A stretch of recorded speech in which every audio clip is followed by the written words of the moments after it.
Welcome to livingpianos.com. I'm Robert Estrin with a tip for your practicing today that can save you vast amounts of time, the secret and the power of interlocking phrases.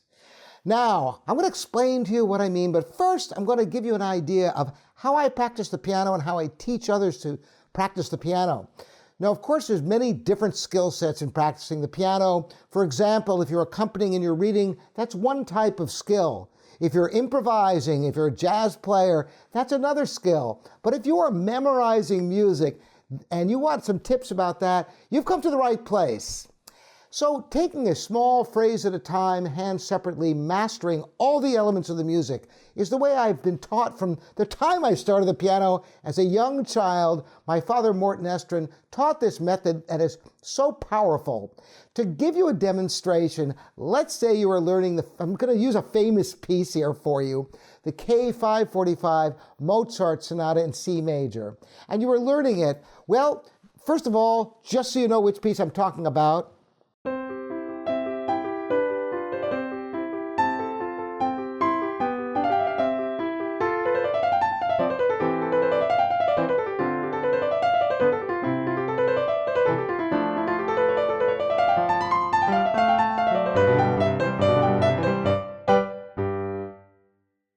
so that's a little bit of the exposition, the first subject.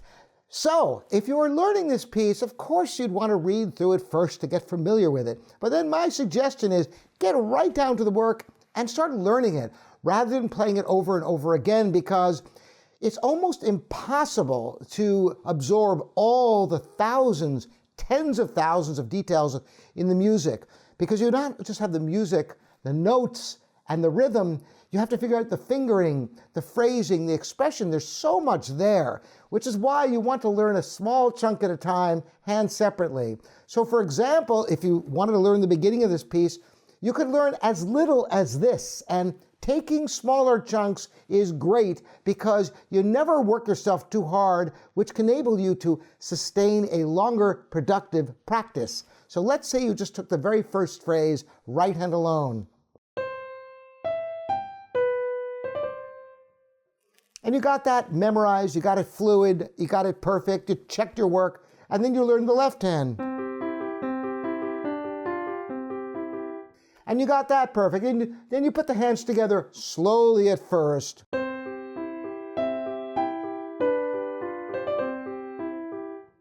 Very good, so then you go and you learn the next phrase.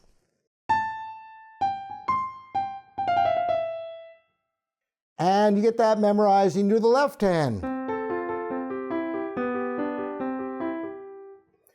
And then you put them together slowly at first.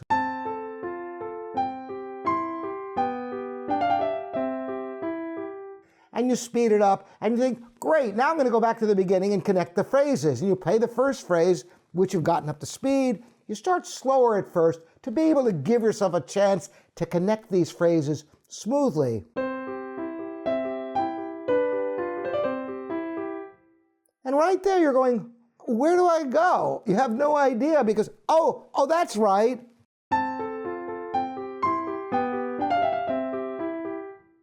Well, the tip I'm going to give you is going to make it a fluid process to be able to connect your phrases like a jigsaw puzzle where all the pieces fit together perfectly right from the get-go. So instead of learning it the way I just showed you, you go one note beyond. So you have a common note between the two phrases. So as you're learning the right hand, you would learn just this.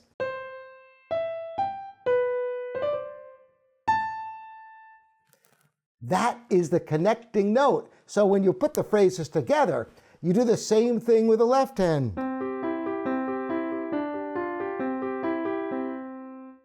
And when you put the hands together, then you will have. And that's the phrase you learn. So when you learn the next phrase, you do the same thing.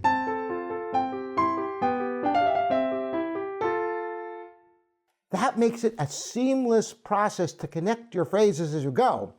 Because the two hardest parts about learning music, of course, is putting the hands together, which is why you want to really solidify each hand separately, getting them up to tempo, getting them fluid and repeatable, and that gives you half a chance of being able to put them together and get them memorized, going slowly.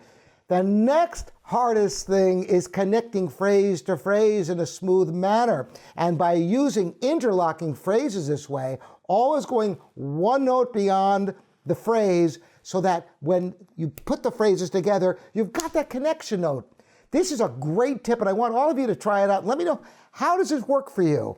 And if any of you have done this before or have never thought of this, I think you'll really find this as an eye-opener to save you a lot of time in your practice for getting fluidity as you connect your phrases. Thanks again for joining me. I'm Robert Estrin. This is livingpianos.com, your online piano resource.